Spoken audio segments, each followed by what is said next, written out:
네, 안녕하세요. 오늘 만나볼 차는 기아 자동차 모하비 더 마스터입니다. 모하비는 2008년 첫 출시된 프레임바디의 정통 대형 SUV죠. 지금까지 단 한 번도 완전 변경을 거치지 않았는데요. 연식 변경 위주로 연명을 해오다가 2016년도에 첫 번째 부분 변경을 단행을 했고, 이번에 3년 만에 두 번째 부분 변경을 거쳤습니다. 올해 3월 서울 모터쇼에서 모하비 더 마스터피스라는 컨셉트카를 통해서 양산차 디자인 방향성을 꾀한 바가 있는데, 굉장히 파격적인 디자인으로 화제를 모았었죠. 놀라운 건 양산형이 컨셉트카와 크게 다르지 않다는 점입니다. 1세대가 10년 넘게 유지가 되온 만큼 사골이라는 지적이 많았는데, 아무래도 이 일을 타개하기 위한 대대적인 조치가 아닌가 싶습니다.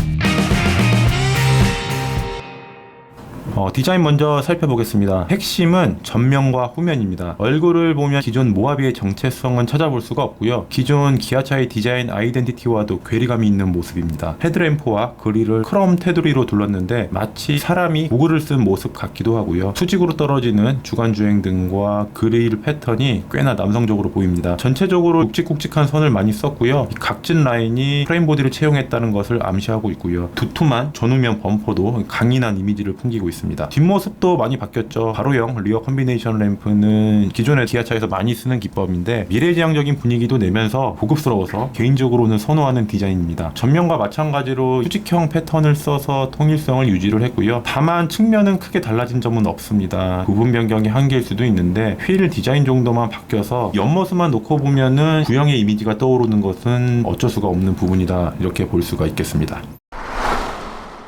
실내는 외관보다 오히려 더 엄청난 변화를 이루어냈습니다. 구형의 흔적을 완벽히 지웠다고 할 수 있을 정도로 디지털화를 이뤄냈는데, 가장 먼저 눈에 띄는 점은 풀 디지털 계기판 12.3인치에 달하는 대형 중앙 디스플레이입니다. 우드 트림도 곳곳에 많이 썼는데, 구형의 실내에서도 우드 트림을 많이 사용을 하긴 했는데, 이 올드한 느낌이 강해서 젊은 소비층한테는 거부감이 있었던 게 사실이죠. 신형은 세련되게 다듬었는데 플래그십 세단이죠. K9이 연상될 정도로 고급스러우면서도 세련된 디자인을 완성을 했습니다. 또 하나 눈에 띄는 건 렉시콘 사운드 시스템을 채택한 점인데, 15개의 스피커를 실내에 장착을 해서 플래그십 SUV다운 면모를 보여주고 있습니다. 또 가장 눈에 띄는 건 바로 시트입니다. 기존 5인승과 7인승에 더해서 6인승을 새로 추가를 했습니다. 독립혈 시트로 해서 탑승자를 철저히 배려한 모습이 보여주고요. 2열 시트의 버튼만 누르면 자동으로 시트가 앞으로 젖혀져서 3열 쪽으로 탑승을 용이하게 배려를 했고요. 3열의 거주 공간도 넉넉하게 확보한 점도 굉장히 인상적인 부분입니다.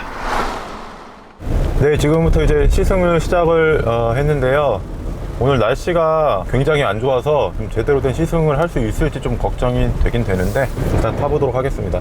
성능 부분 언급하기 전에 실내가 이전이랑 아예 달라졌기 때문에 좀 운전석에 앉아있는데 좀 기분이 좀 좋아요. 예전에는 모하비를 경험해 보셨던 분들은 뭐 공통적으로 느끼셨을 것 같아요. 좀 뭐라 그럴까, 아빠차, 오빠차라고 부르긴 좀 좀 올드한 느낌? 이런 우드 트림 같은 경우도 보면은 이전 모델 같은 경우에는 너무 좀 투박해서 거부감 같은 게 있었는데, 굉장히 세련되게 디자인을 잘 한 것 같아요. 외관도 외관이지만 저는 실내 인테리어가 더 인상적으로 좀 다가오고 있습니다. 뭐 이런 디지털 계기판 같은 경우도 그렇고, 중앙 디스플레이도 좀 널찍해서, 제가 최근에도 K9을 시승해 봤는데 뭐 실내에 있어서는 큰 차이가 없네요.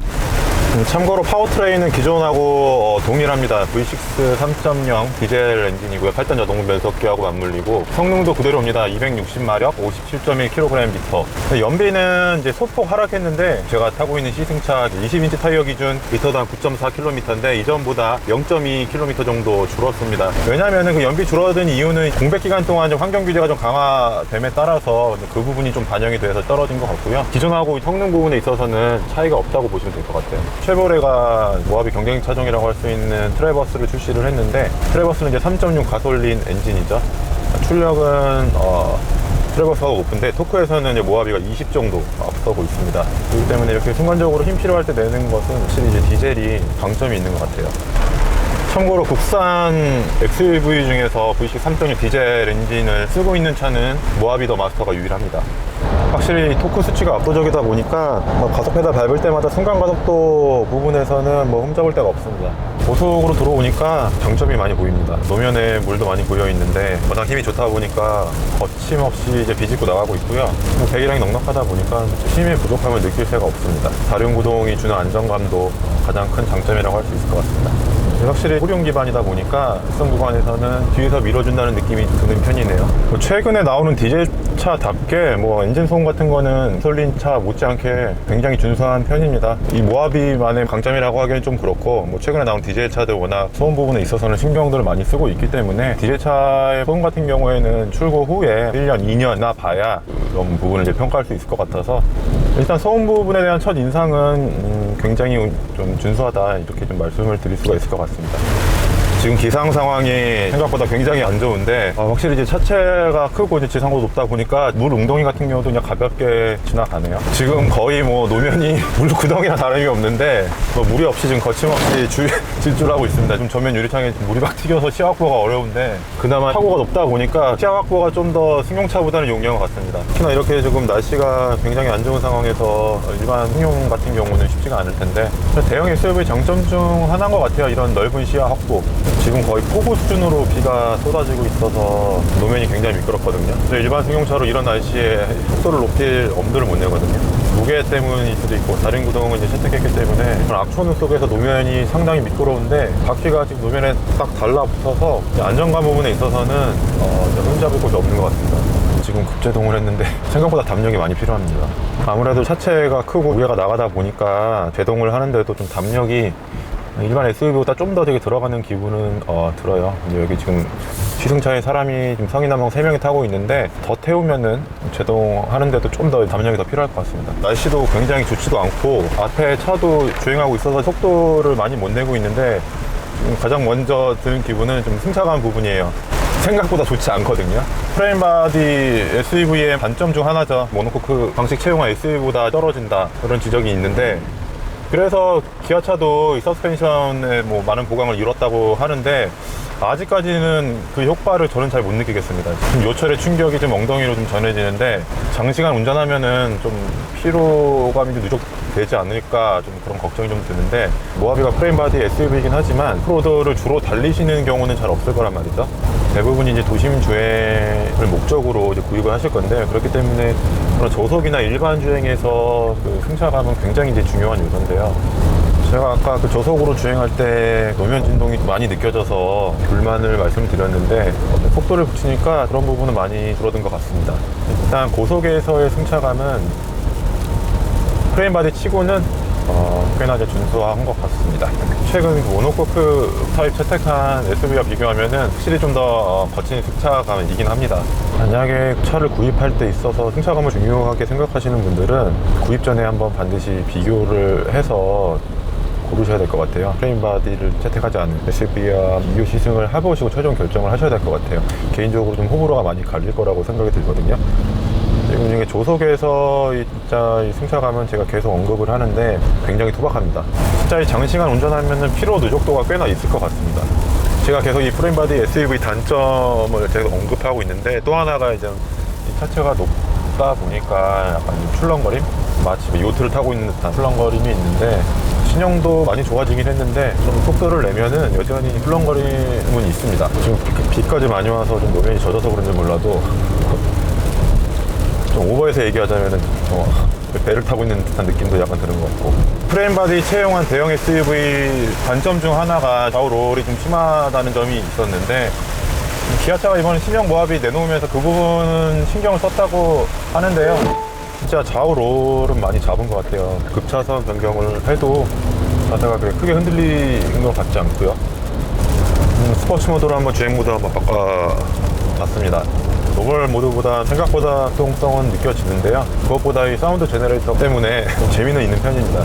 고성능차 배기음을 많이 좀 흉내를 잘 낸 것 같은데 사실 오늘 시승 코스에 오프로드 구간이 빠졌습니다. 모하비가 자랑하는 게 오프로드 주행 모드거든요. 이 트레인 모드라고 해서. 그런데 오늘 이 공도에서만 지금 시승 기회가 주어졌기 때문에 조금 아쉬움이 남습니다. 시승차가 마스터 트림 5인승 최고급 트림인데 일반 트림이랑 차이점이 시트랑 헤드업 디스플레이가 이제 기본 장착된다는 점이 참별성인데 HUD에 좀 신경을 쓴 모습이 보입니다. 확실히 에이다스 부분은 현대기아차가 소형차부터 이제 플래그십까지 다 상향 평준화가 된 것 같아요. 굉장히 정확하고 차선 중앙도 잘 유지하고 있고요. 비가 오는데도 불구하고 주행을 잘 보조를 해주고 있습니다. 고속도로에서는 크루즈 컨트롤을 활성화시켰을 때 핸들에 장시간 손을 떼도 경고음이 뜨지가 않습니다. 제한속도 시속 100km로 딱 맞춰서 주행을 하고 있는데 크게 뭐 불안한 감이 들지 않고 있고요. 이런 곡선 구간에서도 차선 중앙을 잘 유지를 하고 있어요. 한참이 지나니까 이제 핸들 잡으라고 경고등이 표시가 됩니다. 모하비 더 마스터가 사전 계약 시작한 지 11일 만에 계약돼서 7,000대를 넘어섰다고 합니다. 기아차는 연 판매 목표를 2만 대로 잡았는데 생각보다 겸손한 판매 목표일 수도 있겠어요. 근데 기아차는 이 모하비를 볼륨 모델로 생각하지 않고 있고요. 철저하게 프레임바디 SUV를 선호하는 고객을 위해서 개발을 하고 있다 이렇게 주장을 하고 있는데 실제로 모하비만 세 번째 구입하시는 소비자들도 몇몇 있다고 계시네요. 사실 지금 출시되고 있는 SUV들을 보면은 이제 프레임바디 구조를 채택한 모델들은 이제 거의 없다고 봐도 무방을 하죠. 국산차는 모하비 말고 상용차 G4 렉스턴 정도가 있겠고 수입 브랜드 같은 경우는 뭐 이제 많이 아시다시피 지프 랭글러나 벤츠 G클래스 정도가 이제 있겠는데 그만큼 최근 출시되고 있는 SUV들이 오프로드 주행이 목적이 아니라 이제 도시명을 표방을 하다 보니까 좀 더 승용차와 비슷한 차감 구현을 위해 모노코크 바디를 많이 채용을 하고 있는데 덕분에 이제 비용도 절감을 하고 또 생산성도 높아지기 때문에 모노코크 제품들을 많이 내놓고 있는데요. 그럼에도 불구하고 프레임 바디 SUV를 이제 놓지 않고 있는 브랜드들은 아무래도 그 상징성 때문인 것 같아요. 정통 SUV의 초창기의 그 목적 자체가 험로를 주파하는 게 주 목적이기 때문에 거친 주행에서도 견딜 수 있게 차체 강성 부분에 있어서는 모노코크가 아무래도 프레임 바디를 따라갈 수 없기 때문에 또 이제 운전자 입장에서는 꼭 이 오프로드 주행이 아니더라도 뭔가 이 사고가 나면은 이 프레임 바디 SUV가 좀 더 안전할 것 같다는 그런 막연한 기대 심리 같은 것도 있는 것 같고요. 올해 초에 셀룰라이드 기다리셨던 분들 많으실 텐데 당분간 그럴 계획은 기아차는 없습니다. 그렇게 지금 못을 받고 있고요. 플래그십 SUV는 이 모하비로 당분간은 계속 유지하겠다 그런 의지를 확고히 표현을 했습니다. 이번 이 신형 모하비는 거의 3년 전부터 준비했던 모델이고요. 이 말인즉슨 기아차는 이 모하비라는 제품을 이 이후에도 계속해서 브랜드 유일의 프레임바디 SUV로 끌고 나가겠다 그런 의지로도 볼 수 있는 거고요. 제가 앞서서 팰리세이드 디젤을 이제 시승을 해보기도 했는데 모하비랑은 좀 성격이 많이 다른 것 같아요. 일단 뭐 배기량 차이도 크게 나는 편이고 팰리세이드는 굉장히 부드러워요. 승차감 측면이나 가족과 태우기 편안하게 이렇게 주행하는데 좀 최적화된 그런 차량인 것 같고 뭐 공간은 둘 다 여유가 있다는 독립선상에서 보는 거 외에도 그냥 이 주행만 놓고 보면은 근데 이 모하비는 상남자 같은 거침이 없어요. 그래서 승차감도 투박하고 물론 이러한 승차감을 좋아하시는 분들도 있을 거라고 생각이 듭니다. 승차감 부분은 제 주관적인 견해이기 때문에요. 대형 SUV 고민하시는 분들은 반드시 비교 시승을 해보셔야 될 것 같아요. 주행해 보시면은 두 차의 성격이 뚜렷하다는 것을 바로 아실 수가 있을 것 같습니다. 진짜 거침이 없어요. 수치에서 보여주듯이 직선 구간에서 순간 가속은 차체 감안하면 이 정도면 거의 깡패 수준입니다.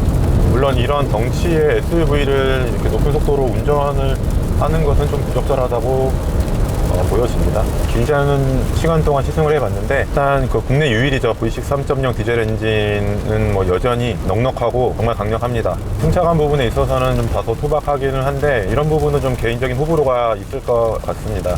무엇보다 소비자분들이 가장 관심이 많으신 디자인 같은 부분은 외관이나 특히 실내 같은 경우는 완전 변경 모델로 봐도 무방할 정도로 기존보다 훨씬 더 세련돼졌다고 볼 수가 있겠고요. 프레임 바디 SUV만의 특징을 고스란히 반영을 한 것 같습니다. 기존의 일반적인 SUV하고는 개성이 뚜렷하다 이렇게 말씀을 드릴 수가 있는데 반드시 일반 이 모노코크 바디 SUV와 모하비를 한번 비교 시승을 해보시고 좀 더 나의 취향에 맞는 SUV를 선택하시기를 추천해 드리겠습니다.